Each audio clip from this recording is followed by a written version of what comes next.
Peter Adamson, and you're listening to the History of Philosophy podcast, brought to you with the support of the Philosophy Department at King's College London and the LMU in Munich. Online at historyofphilosophy.net. Today's episode, I'll Teach You Differences, British Scholasticism. Here's my favorite anecdote about Oxford University. In the middle of the 19th century, so the story goes, the beams in the roof of the new college dining hall needed to be replaced. The fellows of the college asked the forester whether he could help. He replied, "We were wondering when you'd ask," and explained that a grove of trees had been planted 500 years earlier and protected by generations of foresters for exactly this purpose. Though it seems that this story isn't entirely accurate, it does convey a deeper truth about Oxford. As one of Europe's oldest universities, it is distinguished by tradition and very long-term planning. It is a place where change tends to happen slowly. When things have been done in a certain way for the last several centuries, why start doing things differently now? Yet as far back as the 16th century, the fellows of Oxford did start to do things differently, very differently in fact. Even this already long-lived institution could not remain untouched by the intellectual and spiritual upheavals of the Renaissance and Reformation. Some of the changes were at the institutional level. The establishment of grammar schools meant the universities were not the only place where the young could study. Thanks to this development and the rise of Protestantism with its focus on reading scripture for oneself, literacy became more widespread, at least among boys and men. The period also saw the emergence of other institutions of higher education. Notably, the Inns of Court in London, which had existed for some time, became an important center of legal study and general education in the 15th and 16th centuries. At the old universities, meanwhile, students increasingly took instruction directly from masters in an early version of the tutorial system that is, of course, still in use at Oxford and Cambridge to this day. They might even live in the homes of their tutors. Elite students would hire their tutors directly, often satisfying themselves with gaining general reading and mathematical skills without bothering to finish off their degree. Poorer students kept the wolf from the door by working as servants for their well-born classmates, as we saw Edmund Spenser doing. And then there were the changes to the teaching curriculum. The schoolmen could not just keep reading ancient philosophy in medieval Latin translations and writing sophisticated and technical, some might say pedantic, logical treatises, as they had been doing since the 14th century. The impact of humanism and Protestant polemics against the superfluous sophistry of the schools rendered all that obsolete. But as on the continent, scholasticism in Britain proved surprisingly resilient and able to adapt. Around the end of the 15th century, university masters were still working within the framework familiar to us from our look at late medieval philosophy, yet they were already innovating within that framework in ways that foreshadowed more radical changes to come. We'll be illustrating that with the thought of a Scottish philosopher who established himself at Paris named John Mair or John Major. He wrote his name in both ways. He was born near Edinburgh in about 1467 and studied at Cambridge University, then Paris, where he rose to the level of teaching theology at the Sorbonne. His time in Paris made him a well-known figure, enough so that Rabelais parodied him as the author of How to Make Puddings. Some of the students who would have seen him teach were well-known too, like John Knox, George Buchanan, and even Ignatius Loyola and John Calvin. Closer in approach to Mair himself were a circle of fellow scholastics who were his students or students of his students. They included David Cranston, George Lockhart, Gilbert Crabbe, and William Manderston. This group helped to make scholarly connections between France and Scotland stronger than those between France and England. Both Lockhart and Manderston, for instance, held the post of rector at the University of St. Andrews. Mair and his colleagues produced numerous treatises on logic, still the core of the arts curriculum provided to young students. Though they wrote in the late 15th and early 16th centuries, their methods were still broadly those of late medieval logicians. These were men who were refining and innovating within an established tradition. This means, for starters, that they wrote in a highly technical Latin that could be understood by trained schoolmen all over Europe and nobody else. The Latin of these logical treatises was all but an artificial language. It was regimented to avoid ambiguity, unlike natural languages such as Scots, English, or French. The goal here is, in a way, exactly the reverse of the humanist enterprise. Here, Latin is not shaped for rhetorical excellence, rather all rhetorical and merely conventional features are stripped away to reveal pure logical form. The result was a Latin that might strike humanists as barbaric, but had the advantage of capturing perfectly the contents of the mind. For the Aristotelian schoolmen, the language of the mind is the same for everyone, regardless of what language they speak over dinner. To take a simple example, the logic of the schoolmen dealt extensively with propositions in which one term is predicated of another. For instance, the giraffe is tall. Here, the subject term is the giraffe, the predicate is tall, and the verb is serves to connect them. A sentence like the giraffe runs doesn't look like it fits that structure, but the schoolmen force it to do so by understanding it to mean that the predicate running is asserted to hold of the giraffe. Even statements about existence are construed accordingly. If I say, there is a giraffe, or the giraffe exists, this means that existence is predicated of the giraffe. On the other hand, Mair and his colleagues did not ignore linguistic complexity when it did seem to have consequences for reasoning and logical implication. One illustration is their handling of verb tenses.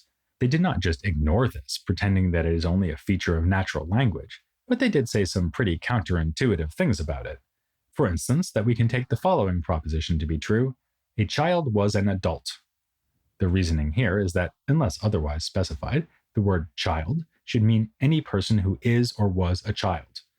And all adults have at some point been such a person. Other examples of propositions that come out true, and for the same reason, are a living man is dead and an old man will be a boy. These propositions, weird though they may be, still fit the predication structure preferred by the schoolmen, but it had been clear since antiquity that not all propositions can be translated into a subject, a predicate, and a connector, or copula. Already the Stoics had devoted attention to conditional statements, which have the form if A, then B. Long before Mair and his group came along, conditionals had been integrated into Aristotelian logic. But there was still some work to do here, as when these schoolmen explored the implications of promises. A statement like, if you give me a giraffe, then I'll never say a bad word about you again, looks at first like it should behave the same as, if Socrates is standing, then he is not sitting. But it turns out that it doesn't, because Socrates is standing makes it impossible for him to sit, whereas you're giving me a giraffe does not make it impossible for me to badmouth you. It just means that I would be breaking my promise. At this point, you're quite likely sympathizing with those who saw the scholastics as practicing pointless pedantry. Like, for example, Philip Melanchthon, who remarked of one work by Mair, "What wagon loads of trifles! If he is a specimen of the Paris doctors, no wonder they are unfavorable to Luther." But let's not be too hasty, because Mair and his students were very interested in applying logic to important philosophical issues and concrete situations. Take, for instance, their handling of belief. Ideally, we should always build our beliefs on rock-solid foundations, which are the self-evident principles from which other beliefs are derived by the laws of logic. A paradigm of such reasoning would be geometry, where we start with axioms and use them to prove further propositions. For Mair, this same structure is found in ethics. We start from obviously true rules of moral reasoning, which can look rather banal, like one should do whatever is good. Mair uses the medieval term synderesis for our grasp of these principles, whereas he calls conscience whatever we go on to infer from the principles. Given the complexity of ethical reasoning, it is always possible that we may make mistakes, but morally speaking, we should always do what we take to follow from the principles. It is a sin to do what you take to be sinful, even if it isn't in fact sinful. In many cases, though, Mair seems to be skeptical about how far deduction can take us in the practical sphere. Reaching the right ethical decision could call for drawing analogies, working through concrete consequences, and the like. For this reason, it has been argued that his writings supply us with an early example of something we'll talk about soon when we get to the Jesuits, casuistry. This means engaging in moral reasoning on a case-by-case basis. We see Mair do this, for instance, when he takes up the problem of paying for insurance. It may seem that someone who insures a shipment by boat is taking money from the merchant without performing any legitimate service. That looks uncomfortably close to the condemned practice of usury, where one person charges another for the service of lending them money. But Mair argues that the insurer is more like a paid mercenary who protects the shipment, because they are taking money to share risk. This is the kind of argument we need to give when it is not possible to find ironclad arguments grounded in first principles. The uncertainty we often feel about our own beliefs also plays a significant role in religion. Mair has an interesting treatment of the faith by which believers feel certainty about their religious commitments. He comes rather close to the modern-day understanding by saying that a person is performing an act of faith if they believe something for which they have insufficient evidence. If a giraffe is standing right in front of you, then you don't need to have faith in the giraffe, but your reasons for having faith in God's offer of salvation are not quite so compelling. On the other hand, Mair thinks that faith does require some basis. You can't just decide to believe whatever you want for no reason, like by deciding by a sheer act of will that the number of stars is even. So faith must be a cooperation between the intellect, which grasps reasons to believe something, and the will, which moves the person actually to believe it. Mair had the chance to put his own beliefs on the line too. As Melanchthon's sarcastic remark implies, the doctors of Paris were significant public figures whose opinions mattered. Mair was consulted on such questions as the validity of Henry VIII's first marriage. He rejected the king's attempt to set Catherine aside, and the notorious Reuchlin affair over the use of Jewish learning. He also wrote a History of Greater Britain to advocate for the union of England and Scotland. On more abstract political questions, Mair took views that can be counted as moderate for the time, comparable to French thinkers like Claude de Seyssel. Like Seyssel, he was a monarchist, but one who thought that the monarch's power is subject to some restrictions by his subjects. Mair was certainly not enthusiastic about the prospect of tyrannicide, stating that the toppling of the much criticized Richard II in England was a case of frivolous rashness. Still, in extreme cases, the people do have the right to depose that monarch, since monarchical power is based on appointment by the people. He drew a typical scholastic distinction here, explaining that the ruler is normally, in Latin regulariter, in authority over the subjects, but the people retain a dispositional, habitualiter, authority. His views on church government were similar. The Pope, like the king, is an instrument by which the community secures its own welfare, but in spiritual instead of temporal affairs. As far as I know, no historian has ever thought to compare John Mair to Margery Kempe, which is understandable enough. Mair lived a few generations later and had almost nothing in common with her, except this: both of them seem to fit a late medieval rather than Renaissance context.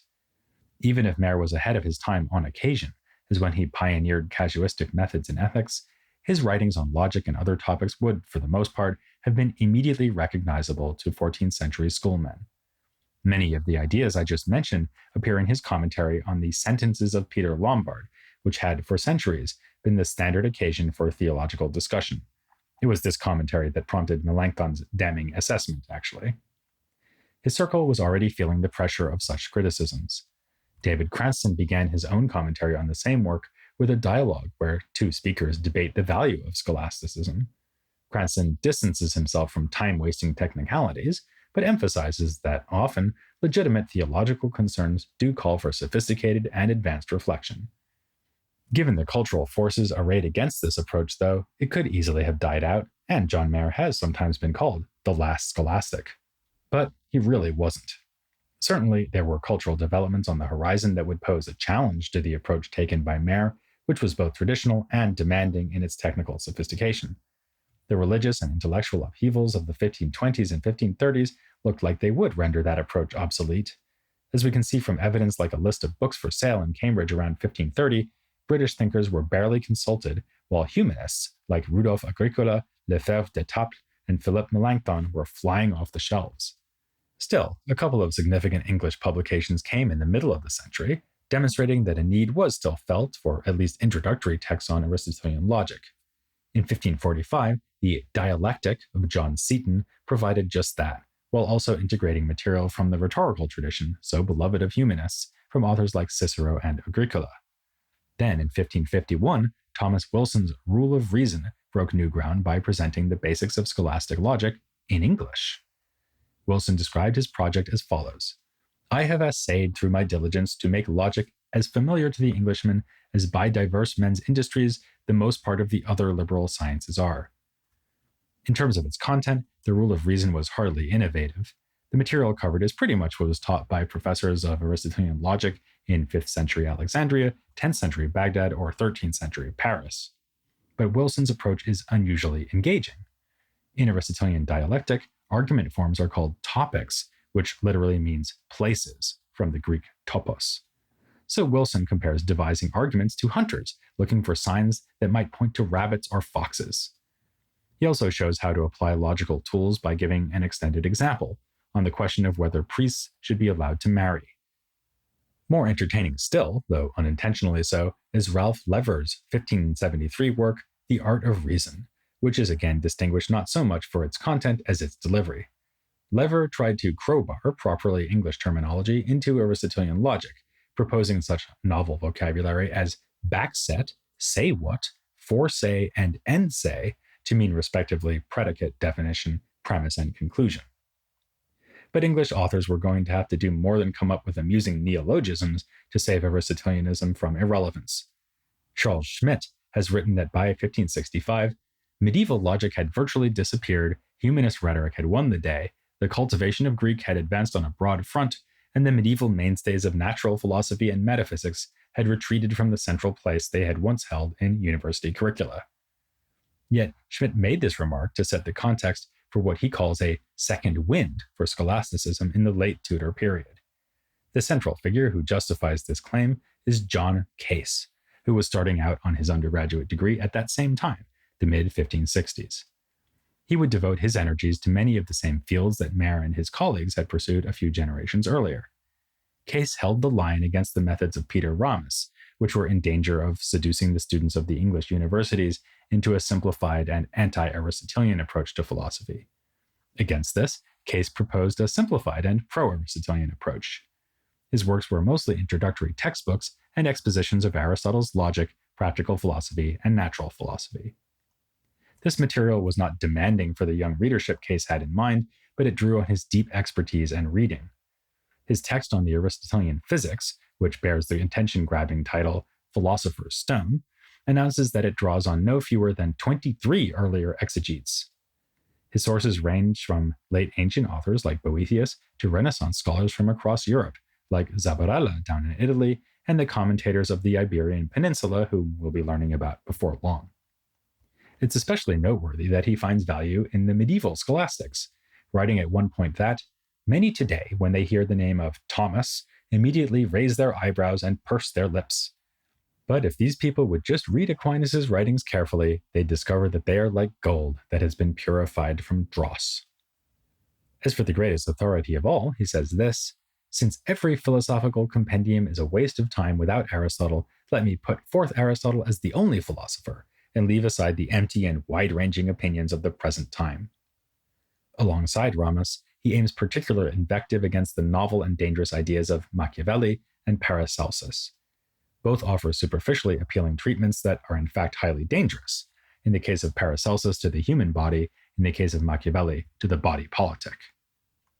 All this sounds very conservative, and perhaps it is, but Case was also a man of his time, a keen theater-goer who moved in the same circles as a man like Philip Sidney, a group who Schmidt describes as some of the most orthodox, most influential, and most highly placed figures of the period. We can tell this from the fact that Case's works included Latin verses written by his friends, some of whom similarly contributed to a memorial volume for Sidney after his untimely death. Case also cites Sidney in his discussion of marriage, which is found in his exposition of a work on household management incorrectly ascribed to Aristotle. Case's awareness of humanist philology is shown by his discussion of its authenticity, which cites Lefebvre d'Etaples in the course of rejecting the second part of the work. Given that context, Case's views are downright romantic. He insists that one should marry for love and not advantage, and that it is good for a husband to think his own wife the wisest, justest, and most beautiful, most greatly to be feared and venerated, even if she is not so. Though he admits, following Aristotle, that women are in general inferior to men, it is not wrong for a man to think that his wife is better than him, if only because it spurs him on to virtue so as to win her esteem and respect. A dimension of Case's thought that is apt to strike us as less convincing is his enthusiasm for what are sometimes called the occult sciences, alchemy and astrology. Not for nothing did he write a work called Philosopher's Stone and compare Aquinas' thought to gold purified from mixture with base metal. He argues that natural ends can be achieved by artificial means, as when the doctor restores health, the alchemist produces gold, or the sorcerer summons storms, a comment that irresistibly brings to mind Shakespeare's Tempest. Such things as magical talismans and astrological predictions are, he says, not tricks, nor are they deceptions of the demons, but truly natural things, as Plato and Plotinus hold. After our discussion of witchcraft, We can well understand why he is at pains here to distinguish natural magic from the sort that involves demonic aid. Case may have been a serious Aristotelian and trained scholastic, but that did not stop him from sharing the magical beliefs of his contemporaries. To the contrary, as far as he was concerned, the two sides of his thought fit together perfectly. And the same is even more true for the thinker we'll be exploring in a few weeks, yet another John, namely John Dee, without a doubt the most major case of philosophy being fused with the occult in Elizabethan England. But first, I want to take a step back and use this opportunity to consider the survival and evolution of scholastic philosophy from the late medieval to the early modern period. For that purpose, I'll be joined by Calvin Normore next time here on The History of Philosophy Without Any Gaps.